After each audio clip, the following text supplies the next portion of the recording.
Bonjour à tous, bienvenue sur Radio Clé de Vie, la radio du développement personnel, et dans cette émission Vivre libre et autonome avec le docteur Luc Baudin. Bonjour Luc. Bonjour Alexandre et bonjour à tous, toujours heureux d'être avec vous. Merci Luc d'être là, de nous faire l'honneur de ta présence. Aujourd'hui, on va parler de pensée positive et visualisation. Ça rejoint un petit peu la puissance de la pensée, ça, non? Complètement, complètement. Mais ça, la pensée positive était quelque part le prémisse. Parce qu'après ça, on se retrouve avec la puissance de la pensée, on se retrouve aussi avec la loi d'attraction. Donc tout ça, ça s'engraine les uns dans les autres, ça c'est clair. Mais c'est vrai que c'était le pharmacien de Monsieur Coué qui avait quand même mis ça au tout départ au point et qui avait été très moqué en France à cette époque-là.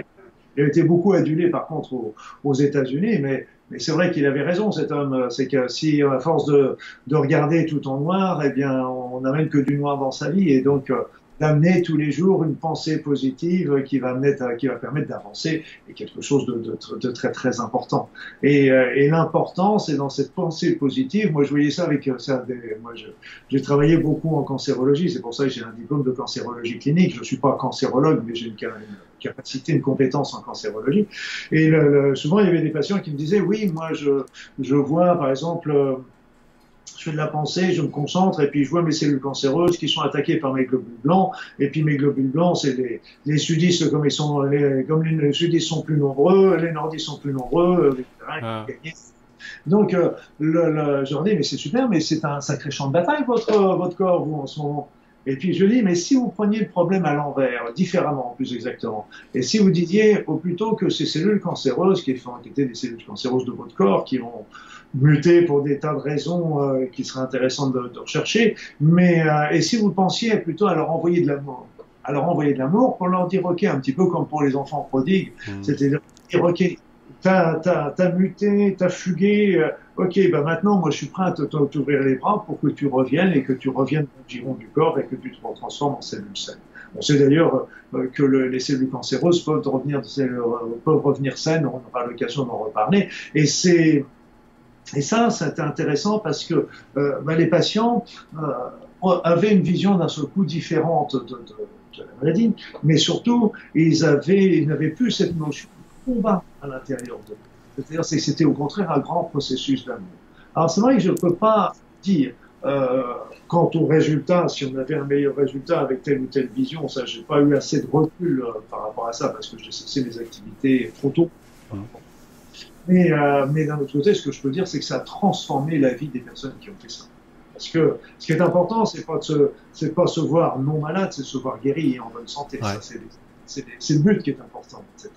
Et donc déjà, avoir cette pensée-là est importante. Mais si en plus, on y amène une visualisation, donc se voir, mais se voir plus que ça, c'est se voir, par exemple, en train de marcher dans la nature, sauter les ruisseaux, sentir le vent qui fouette son visage, sentir le sol, sentir respirer à plein poumon, se voir vraiment. Ces techniques de visualisation ont été, moi j'avais beaucoup étudié les travaux de Simonton, qui était un cancérologue américain, et lui avait beaucoup travaillé sur ces techniques de visualisation avec beaucoup de succès sur les personnes qui avaient été atteintes du sida et qui étaient atteintes du cancer également.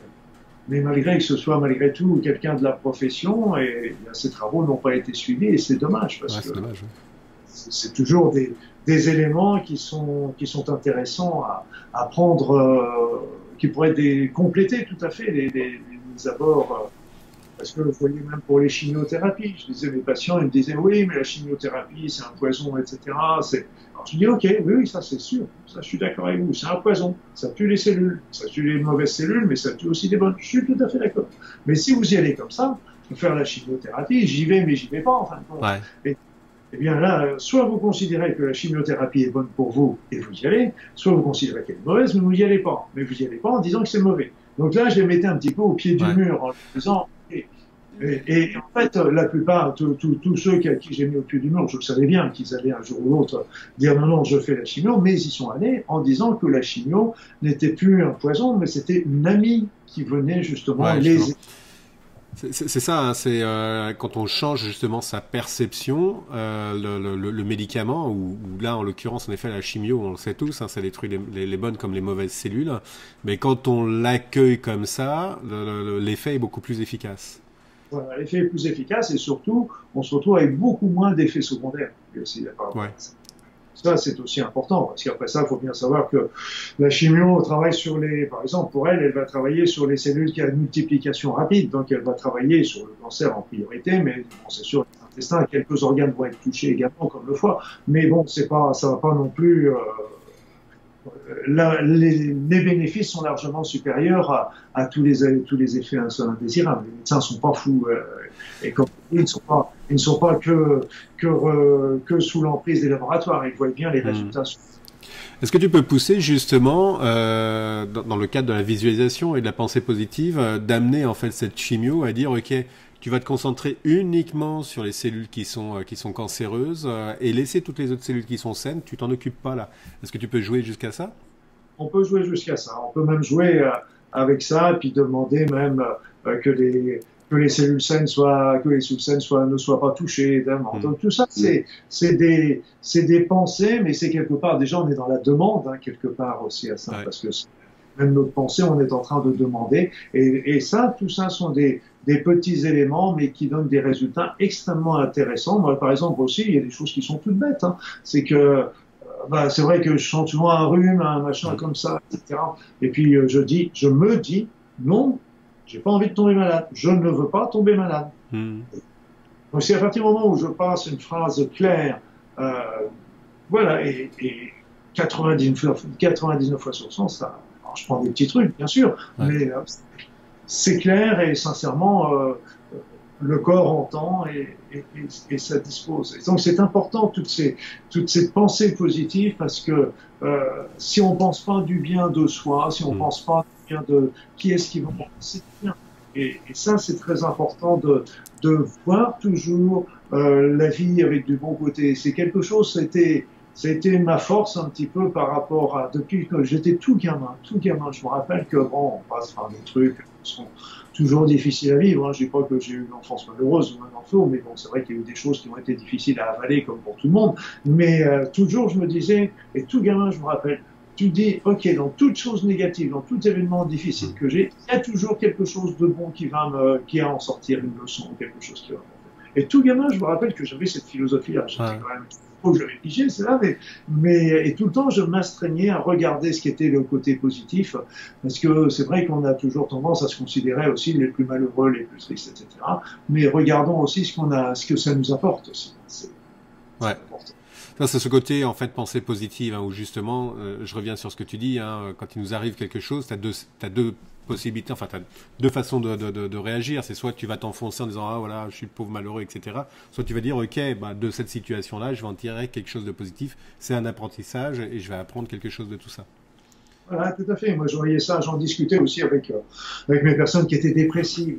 Parce que qu'est-ce qu'ils font les dépressifs parce que bon, on sait que c'est lié à des centres de neurotransmetteurs au niveau du cerveau. Donc c'est quand même il y a un aspect physique. Mais ce qui se passe pour la plupart d'entre eux, c'est qu'ils sont toujours très tristes et ils attendent toujours de l'extérieur qu'on vienne voir, les solliciter, leur apporter l'amour, etc.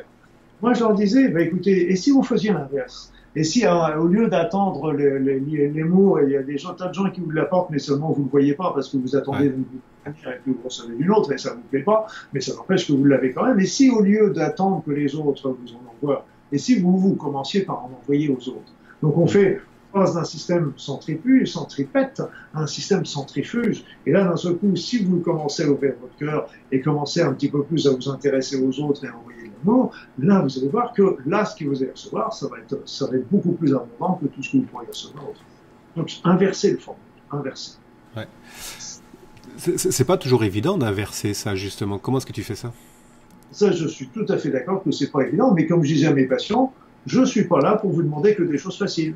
Ah oui, parce que c'est vrai on est tous pareils, on a tendance à s'apitoyer sur soi-même. Soyez sur soi. Et moi, je me rappelle, quand j'étais médecin, puis je sais pas pourquoi, j'avais eu un dimanche, mais je me rappelle, j'étais tout seul, je m'étais retrouvé tout seul, les enfants, tout le monde était parti à droite ou à gauche, et ce jour-là, j'étais complètement déprimé. Sans raison, c'est pas ma nature, mais je me sentais vraiment mal. Et toute la nuit et toute la journée, ben, j'ai ruminé, oui, je suis plus malheureux, machin, Ouais. et puis personne ne m'aime et tout. Donc, et puis à la fin de la journée, je me dis, on en sorte parce que demain je reprends mon boulot, il faut pas que je arrive comme ça avec mes patients. Et puis il y a eu une image qui m'est arrivée. Et là, cette image, c'est que j'étais le petit bonhomme, Luc Bodin, qui était sur la Terre, avec au-dessus un gros nuage noir. C'était mon nuage de toutes mes pensées négatives. Et puis, à un moment, ils me disent, je comprends qu'en fin de compte, ce nuage qui était là comme un poids au-dessus de ma tête, et qu'en fin de compte, ben, je pouvais, en un claquement de doigts, quand je voulais, traverser ce nuage. Et si je traversais ce nuage, d'un seul coup, je me retrouvais de nouveau dans la lumière. Et là, simplement, il faut faire l'effort de traverser ce nuage et de se dire, OK, mais ce nuage, il suffit simplement de le demander, on le traverse quand on veut. Et là, on se retrouve d'un seul coup dans la lumière et d'un seul coup, tous les les soucis, ils sont en dessous, ils sont pas au-dessus. Et donc, on retrouve dans le côté positif. J'avais trouvé belle cette image qui m'avait, Ouais. enfin, j'aurais préféré qu'il me la donne le matin, mais bon, ils ont pris le soir. Oui, mais maintenant tu le sais, donc du coup tu le partages, c'est très très bien. Mais ça veut dire que on n'est pas toujours, enfin, actuellement là, avec toute l'expérience que tu as, est-ce que ça t'arrive encore d'avoir des moments où voilà, t'es pas en pleine forme? Est-ce que ça t'arrive encore?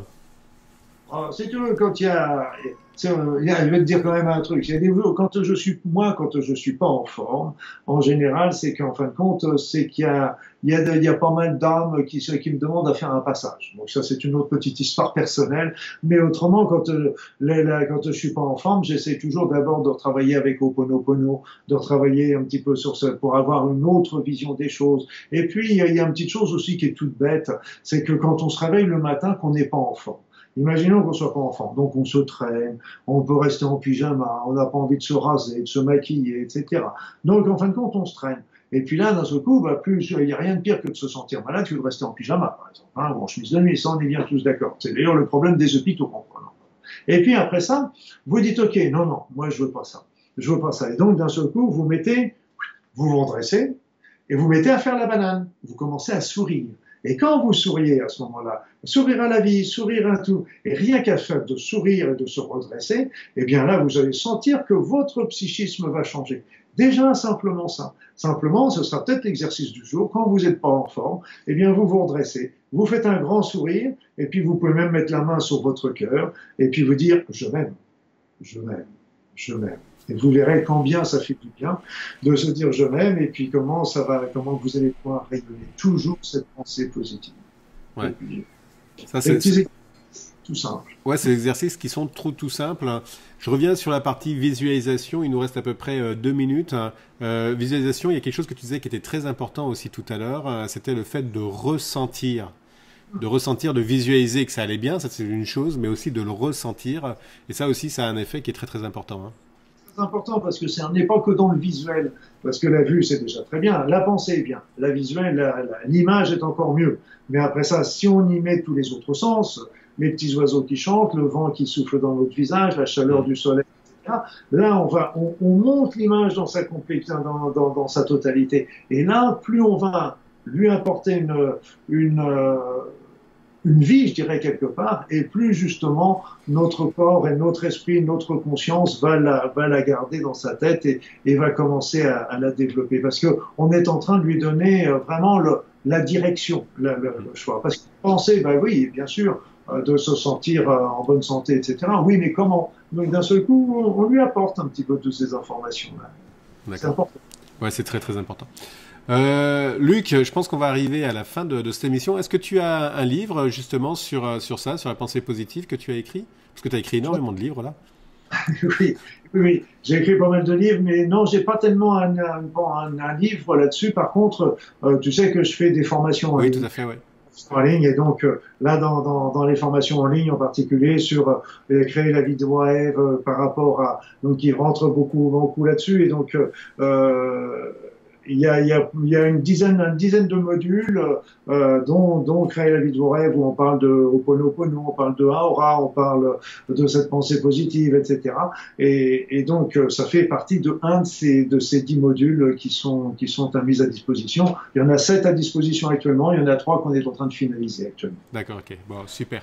Donc, il va y avoir, là, de ce côté, je crois, il va y avoir justement l'annonce justement de ces formations, de ces e-learning. Tu fais aussi une formation sur Montréal, là, autour de l'énergie. Mais on va y revenir lors de cette émission qu'on va faire très prochainement sur les énergies, justement. Luc, je te remercie énormément de ta présence. Et voilà, tout simplement. On va arrêter là. Luc, merci. Merci Alexandre et merci à tous. Et puis à très vite, comme toujours. Merci bien à tous. On se retrouve la semaine prochaine. Allez, bye bye. À plus.